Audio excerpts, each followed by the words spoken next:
Hi everyone, and welcome to Almost Cancelled. I'm Peter, and this is Connor. Hey guys. We're going to talk about Outcast, Season 1, Episode 4. It's called A Wrath Unseen. Full spoilers for the episode as always. I thought this was the best episode this has had since the first one. Yeah, it was really solid. I think because it had a more direct focus than maybe the last two had. That felt... There was nothing wrong with the last two, but it did feel like it was like giving you lots of little things, whereas this one felt like it focused on the sister, because last week it introduced the idea that there's this guy that she's scared of who's back in town. Yeah, but we didn't really get much more on it. No, whereas this week we actually got the full, like, this is who he is, and sort of the outcomes of that, and it opened it up as well, because I actually really like the scene where Kyle runs into him, Yeah, it's definitely interesting. because him immediately reacting. I mean, first of all, it told us how bad this was. Like, because even though the way she was acting in the last episode and the way she sort of gets awkward at first, is really like telling. Him immediately just throwing a punch as soon as he sees him was like, all right, It's okay, something different, isn't it? Because for her, it could be as simple as an ex-boyfriend that is awkward to be around at this stage. You know, like when we see things like that. You know, like the awkward at dinner. yeah. It could be something much more simple. I'd maybe argue her sneaking out of the room is like spying his motel room Yeah. goes beyond that a bit, but yeah, I know what you're saying. Yeah, a lot of it looks more simple than it is, but as soon as he reacts like that, you go, oh, this is much more serious. Yeah, and actually, because I said last week that this might be the thing that makes Kyle and Mark bond a little bit. I don't know if I'd quite call it bonding, but it did bring them together in a scene that had nothing to do with this. Well, it was to do with the sister, but she wasn't there. It gave us a scene with just them two.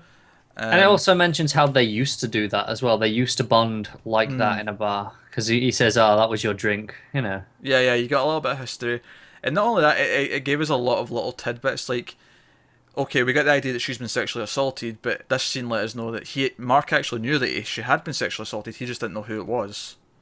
Yeah, Like, it was a part of her history that he was in on, and he just didn't know exactly. But it also let us know that part of the reason why Megan sticks up for Kyle so much is because of how much he did to protect her yeah. when they were teenagers and when this was all going on. So it actually did a lot of neat little things, because Mark says something like, I used to think she made that part up just to make you look better. Yeah. It's immediately you can see he's reconsidering his opinion on Kyle. Mm, Like not to a massive degree, but he's like, "Oh, hang on. yeah, Maybe." yeah, he's certainly more, not as ready to crucify him, basically, Yeah. and burn them with the pitchforks and all that jazz. Uh, but no, I thought that was interesting. I thought and the outcome, of course, when he like finds him and beats the shit out of him. But I liked Megan's reasons for not telling him, because she knew he'd do something that might get him out of trouble. And it's clearly coming. Yeah, obviously, Yeah. yeah. Um, and yeah, he beats the shit out of him at the side of a road, as you do. um, Pretty so brutally too. yeah. Um, so that was the main plot thread. Other plot threads included the bitchy old woman who apparently had been exorcised a couple of years ago, but of course we quickly realised that she is in fact still possessed. This Reverend priest, whatever, is he Reverend? Reverend, I think, yeah, Yeah, he did a real shit job of that exorcism. he did. Um, but what I like that it opens up this idea that he, like, ones that he thinks he's been a good exorcist doing, it's just they've tricked him. Like, Kyle's like a foolproof thing where he knows for sure if they're gone. And the thing is, he goes, "Ah, she says that she's been on the front benches in the church every week for the last 2 years and singing all the hymns." He's like, "Think I'd know if I was preaching to a demon." Yeah, And just it shows you how clever these demons are to a different degree, and the fact that they're in church is interesting to me. hmm, Like a demon is in the church just for the sake of keeping up appearances. yeah, yeah. That's quite interesting. So that was that. So we've set up the idea that she's a demon, and they can't do anything because they can't just storm in. So that's cool. Another plot thread.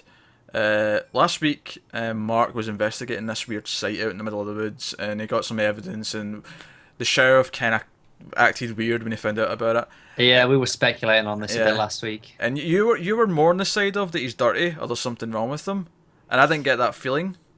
I still feel like they were implying it last week. No, I think it was open, and I think you just jumped to conclusions Maybe I did, but because it it turns implied out it. it turns out that you were more or less jumping to conclusions because we found out the reason why he reacted weirdly is because it's someone he knows, like he recognizes the watch. They still And wanted me to jump to conclusions. nah, you were just wrong. Just accept it. And he makes a point of like going out into the middle of the woods and like spying on the area. Like once he's given the watch back to the guy to see if he goes back and does anything, and the guy like comes and burns everything. So it's mega It goes suspicious. up really quick, and like I don't know, the fire goes really quickly. All right, did that bother you? No, no, I was just like, I'm surprised at how well this burns, like that quick. It's impressive. Yeah, sure. But this is enough to convince him to like call Mark and be like, right, tomorrow, let's get all this evidence processed and shit, get it all dealt with. And I feel this is where those two plot threads that like are gonna collide, like that and the him beating up the guy. I feel like they're gonna have some issues. Like that's gonna come to light quicker than you might think, perhaps, because we saw the camera, right? Yeah, we see the dashboard camera on the police car. And I think it's going to interfere with him following up that other case. Yeah, you might be right there. And I guess the only last thing is that it starts with the funeral for the neighbour, who was killed at the end of the last episode by Brent Spiner's character, or at least it was heavily implied because it was the same razor blade that he was using. Yeah. And it's made to look like suicide, even though I didn't necessarily get that from last week, but I can see what they mean now that they've said that. Like, looking at it, I guess it does kind of look like suicide. Yeah, I get it. But the interesting thing is that Brent Spiner shows up to the funeral and chats with the Reverend and Kyle. It's a weird, uncomfortable to watch as a viewer because we know. Yeah, we know he's the killer. I mean, we know that he's probably more than human as well, because when he came and talked to the mother a few episodes ago. Yeah. So it is really uncomfortable, and it's probably my favourite part of the episode, just because it's the one part where I felt the horror. Like, I felt there's something unsettling. Yeah. Because the demons and shit, like, I'm kind of used to that from movies and just the show by this point. And there wasn't that much of them in this episode either. No, there wasn't. It focused on other stuff. That's not to say that the sexual assault guy. No, it focused on the human horrors rather than Yeah, the that's still horrors. horrific, but this felt unsettling in a really sort of like, oh shit, this is dark kind of way. Like, Yeah. what's this guy planning? What's his end game? What's he? That's the thing. It's the mystery because we know nothing about him. We don't know who he is. We don't know why he killed anyone. No, We just don't know anything. we just know he has a stake in Kyle in some way. Yep. Because from what he talked to his mother, and we know that he killed the neighbour. That's pretty much all we know about him, and he likes to be well groomed. Like, Yeah. that's the extent of our knowledge. So Pretty much. no, I'm curious. That main plot thread's getting a little bit more interesting. Where I'm like, all right, I'm actually kind of not just on a character perspective. I'm actually just I'm getting interested in the plot itself, which is nice. It is the idea of having one little mystery amongst everything that because we're kind of getting a lot of information on everything else. So just having something there that makes you want to know more is clever. It's worth mentioning that it's going at a nice pace because they could have dragged out who's this guy that she's scared of for weeks and weeks and weeks if they wanted to. They could have done, yeah. And no, I went straight into it. Like, we teased the last episode. This episode, we went straight into it. Yeah. So That was good.